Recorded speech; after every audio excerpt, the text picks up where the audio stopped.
All right, so today we're diving deep into green hydrogen. Ooh, interesting. It's got a lot of buzz as a potential clean energy game changer. Yeah, I've been hearing a lot about it. We're going to explore how it could shake up industries, like really transform them, Wow. and even reshape how global trade works, Big implications. all while, helping us fight climate change. Absolutely, that's the goal.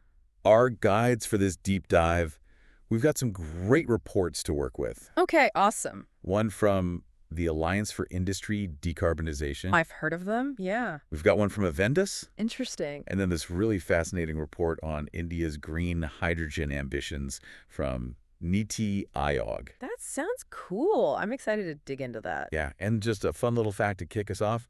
Did you know that way back in 1806, the very first internal combustion engine, Oh, wow, way back. it actually ran on hydrogen, not gasoline? No way. I did not know that. Isn't that wild? That's really interesting. I mean, it kind of shows you that. It's not a new idea. Yeah, exactly. But it's got this, renewed potential for the future. Totally. It's exciting. So let's start with the basics. Like when we say green hydrogen, what are we really talking about? Right. So green hydrogen specifically refers to hydrogen that's produced using renewable energy. Okay, got it. So the green label, it really means that the hydrogen is made by splitting water molecules. And we do that through electrolysis. Electrolysis, right? Yeah. But the key here is it's powered by renewable sources. Like solar wind. Exactly. Solar, wind, those are the big ones. So it's like the cleanest of the clean. Exactly. And it's part of, there's a whole spectrum of hydrogen types out there. Right, right. And each of them has a color-coded label. Oh, interesting. Yeah, it reflects, how it's produced and what its environmental impact is. So it's kind of like a quick way to see how green it really is. Exactly. But green hydrogen, that's the top of the line, the cleanest of them all. Okay, that makes sense. Yeah. So our sources they talk about Brazil's national interconnected system. Uh-huh.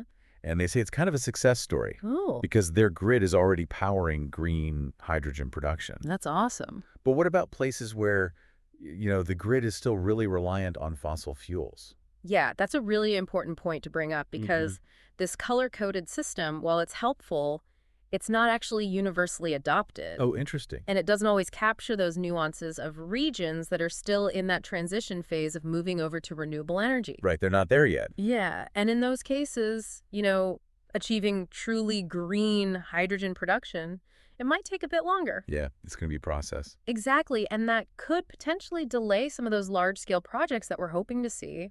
It sounds like kind of a chicken and egg situation, like we need the green hydrogen to help decarbonize. Yeah. But we need the decarbonized grid to make the green hydrogen. It's a tricky situation, a complex challenge for sure. Yeah. And it just highlights how we need to have these nuanced approaches. Tailored to each region? Yeah, that consider the specific context of each place. You can't have a one-size-fits-all. Absolutely. Okay, so we've got the green part down. We do. But hydrogen itself, regardless of the color, Right. it's, was known for being flammable. Yes, definitely. So what does that mean for safety, especially as we're trying to scale up production and use? Safety is, it's absolutely paramount. You can't overstate that. Yeah, for sure. And the good news is that we actually already have a framework of international safety standards in place. Oh, hold on. So, for example, we have standards from ISO TC 197 and IEC TC 31. Those are some, Yeah, Yeah. a folder. They are, but basically they cover the whole value chain. okay, so from the very beginning to the very end. Exactly, from production to transportation, all the way to how we use it. Okay, so these standards, they're out there. Yeah, But is that enough to, to really ensure safety on a global scale? that's a great question. And honestly, there's definitely room for improvement. The Alliance for Industry Decarbonization, their report, they recommend that all countries align with these standards. Okay, so everybody's on the same page. Exactly, and that we adopt this globally harmonized approach to certification. Make sense. And they specifically recommend using the IESEC system. Okay, so that would be like, It creates a more consistent framework, and it just really bolsters confidence in the safety of green hydrogen. so it's not just about the actual safety. Right. It's about people feeling safe about it. Yeah, perception is important too. Absolutely. It builds trust. Okay, so consistent standards, that helps with safety, but it also helps facilitate international trade. Oh, for sure. And speaking of trade, our sources, they point out some challenges with how different countries are incentivizing green hydrogen. Yes, it's interesting. So what's going on there? Well, governments all around the world, they're really eager to support this whole emerging industry. Yeah, they want it to happen. They do, and they're using a mix of subsidies and regulations to try and jumpstart that commercialization. So they're trying to give it a boost. Exactly, but the problem is that these approaches, they vary significantly from country to country. Oh, so there's no real, There's no unified global market yet. it's kind of a free-for-all. It is, yeah. We're seeing a patchwork of different rules and incentives. Oh, I see. So that makes it tough for businesses. It does. It creates a lot of uncertainty for businesses and investors. Yeah, because they don't know what the rules are going to be. Exactly. And that can actually hinder the growth of the whole green hydrogen economy. It's like taking a step back. It can be, yeah. So it seems like we're kind of still in the early stages of figuring all this out. I would say so. Yeah, we're still early, but the potential is definitely there. Oh, absolutely. The potential is huge. Our sources talk about these massive green hydrogen hubs Yes. popping up around the world. I love that visual, these hubs. So what will these actually look like? So picture this. You have these vast, interconnected, renewable energy parks. Okay, I'm picturing it. Yeah, and they're dedicated to just churning out green hydrogen. Wow. And these hubs, they can leverage economies of scale. So they can do it efficiently. Exactly. They can produce, store, and distribute green hydrogen in a very efficient way. Okay, so where are we most likely to see these hubs popping up? So regions with, abundant renewable resources, that's key. Right, they need that to power it. And they also need space to build these massive complexes. Yeah, this isn't a small operation. It's not. So we're looking at places like Australia, parts of Africa, Asia, Latin America, North America. So it sounds like geography is going to be a big factor. Absolutely. Geography will play a huge role in who emerges as those green hydrogen powerhouses. It's like who has the right resources. Exactly. It's all about the resources. Okay, so let's get practical. Where's green hydrogen already making like a real tangible impact? So one of the most promising early applications is in the steel industry. So, Yeah, because if you can replace coal with green hydrogen in steelmaking. okay, so instead of coal, you use green hydrogen. Exactly. You have the potential to slash emissions by a massive amount, like 80 to 90%. That's huge. It's a huge reduction. Yeah. And it's not just about reducing emissions. Right. It's about creating this whole new way of producing a material that is absolutely critical. So it's like a fundamental shift. It is, and we're not just talking theory here. Okay, good. We're seeing pilot projects and even commercial scale plants starting to pop up. Wow, so they're putting this into action. They are. The goal is to make green steel a reality. So the green hydrogen revolution, it's kind of already begun, at least in some sectors. It's happening. It's exciting to see it in action. It is. It's really cool. Okay, so we've talked about steel. Yeah. But steel making, that's just one piece of the puzzle. It is. I'm curious about how green hydrogen can transform transportation, Okay, yeah, that's a big one. especially those sectors that are really hard to electrify. Right, like long-haul trucking. Exactly. So how do we make those big trucks green? Well, that's where hydrogen fuel cells come in. Okay, fuel cells. They offer a really compelling alternative to those traditional diesel engines, Okay, I'm listening. especially for heavy-duty vehicles that need to travel long distances. So like those big rigs going across the country. Exactly. Those are the perfect candidates. So what's the advantage of fuel cells over, say, battery electric trucks? Yeah, so fuel cell electric vehicles, or FCEVs, they have a couple of key advantages. Okay, let's show. First, they can be refueled way faster than it takes to recharge a battery electric truck. Oh, that's a big plus, especially for those long hauls. Exactly. It minimizes that downtime. Keeps them moving. Yeah, and second, they have a longer range, which is crucial for those long trips. So you're talking about hydrogen-powered semis, like crisscrossing the country? Is that a realistic vision for, the near future? Honestly, it's closer than you might think. Wow, really? Yeah, so for example, California, they're aggressively pursuing this vision. California, always on the cutting edge. They are. They've set these ambitious targets of having 1,000 hydrogen refueling stations. Wow, 1,000? And 1 million FCEVs on the road by 2030. That's a lot of hydrogen-powered vehicles. It is. It's a big goal. So it sounds like California is really betting big on green hydrogen. They are. They see it as a key part of their clean transportation future. And they're not alone, are they? They're not. Other regions are also exploring the potential of hydrogen for transportation. So it's not just California. Not at all. We're talking buses, trains, ships, even airplanes. Wow, so the applications are almost endless. It seems that way. There's a lot of potential there. It's exciting, but before we get too carried away with all these possibilities, let's talk about the cost. Ah, yes, the costs. Because green hydrogen is still more expensive to produce than hydrogen from fossil fuels. That's true at the moment. Right. It is, but the good news is that the cost gap is closing rapidly. Oh, okay, that's good to hear.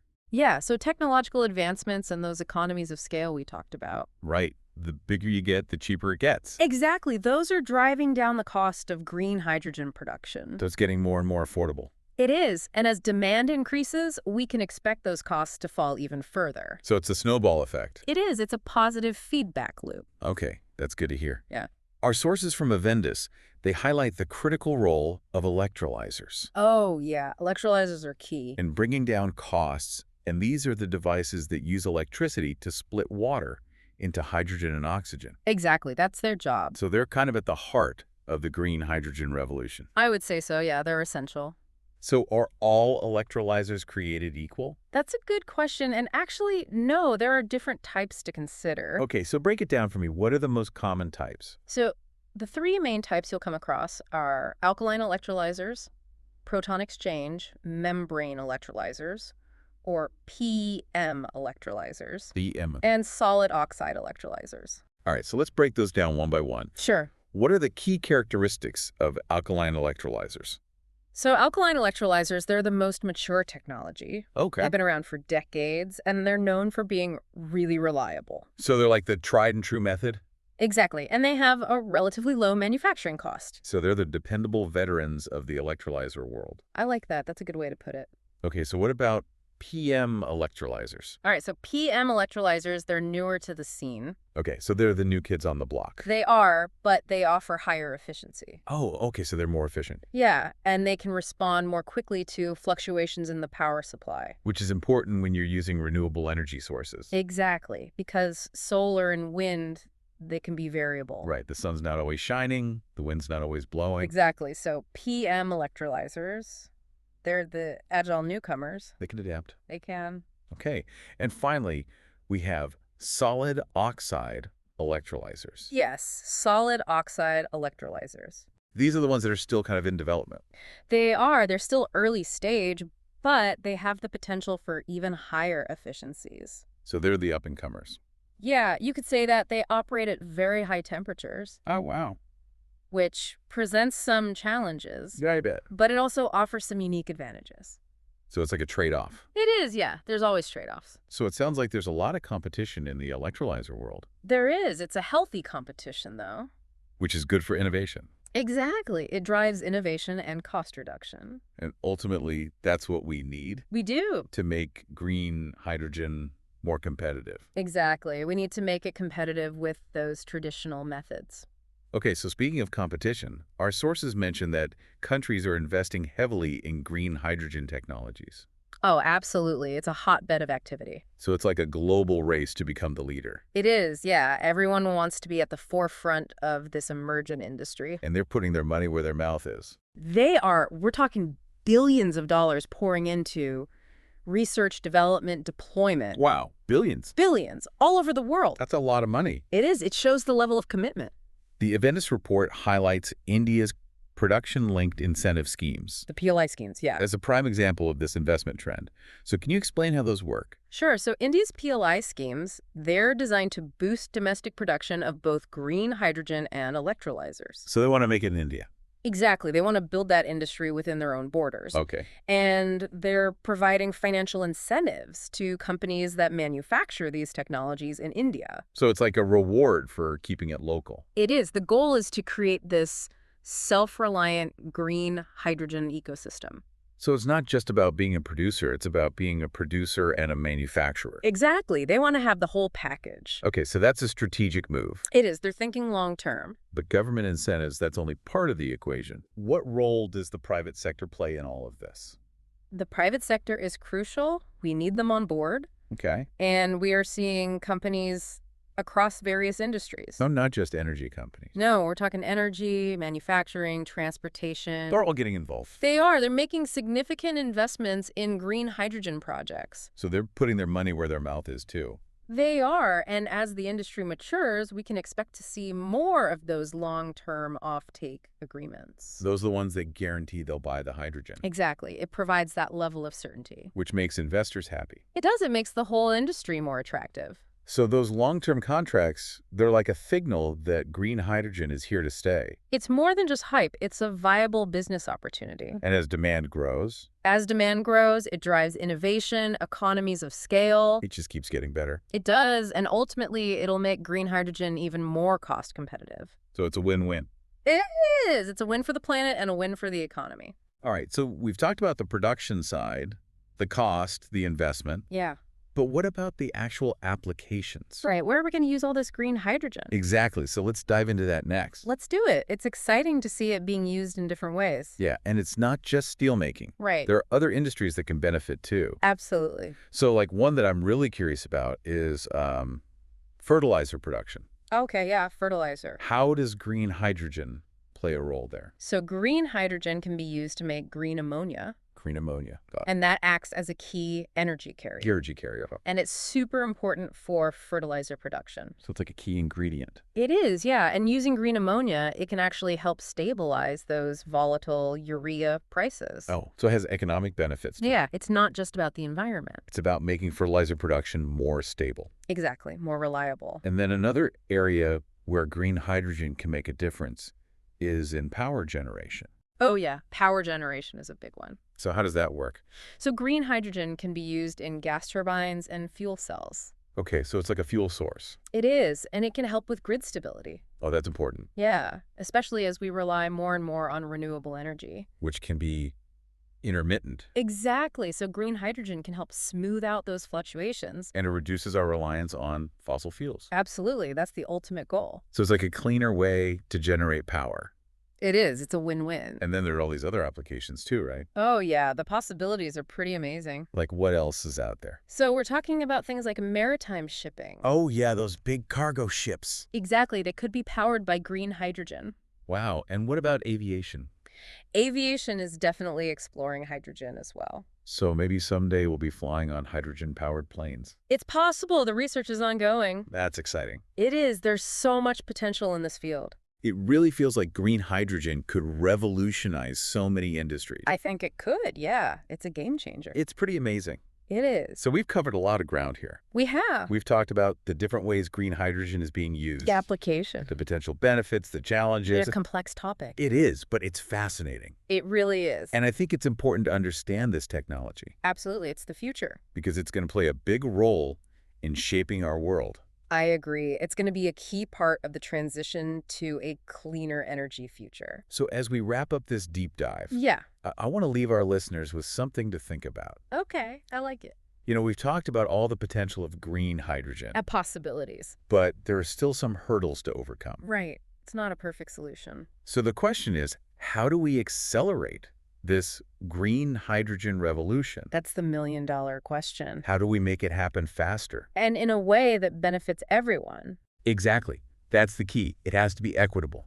I agree. We need to make sure that no one is left behind. So that's something for everyone to ponder.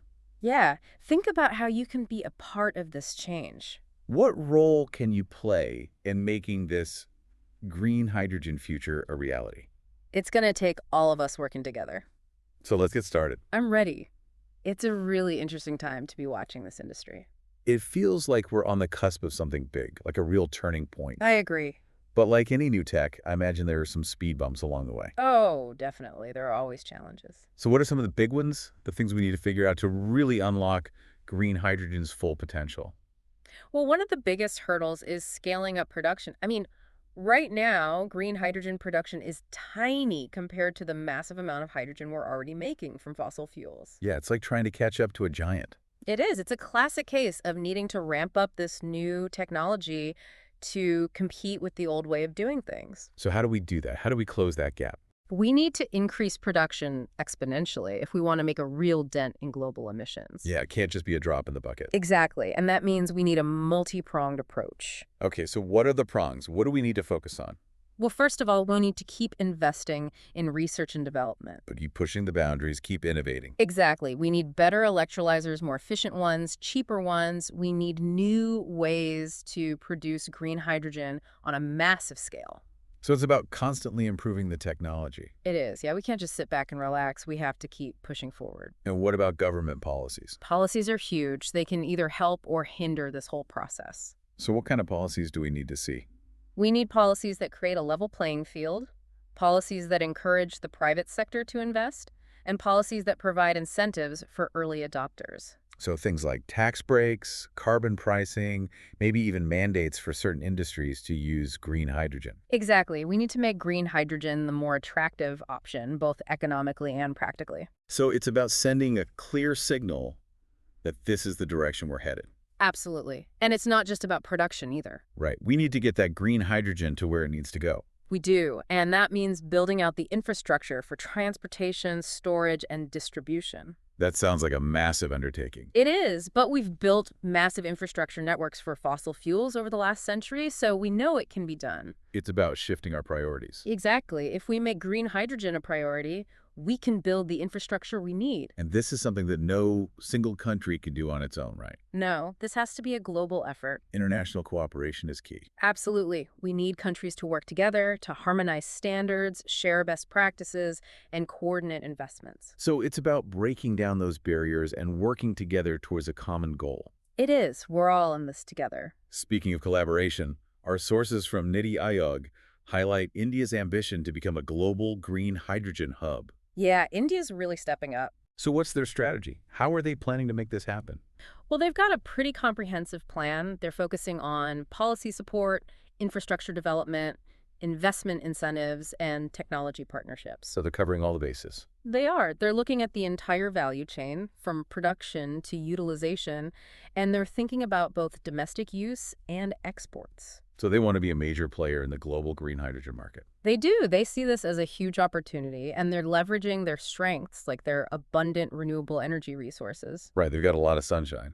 They do, and they've got a large and growing domestic market, plus a government that's really committed to making this transition happen.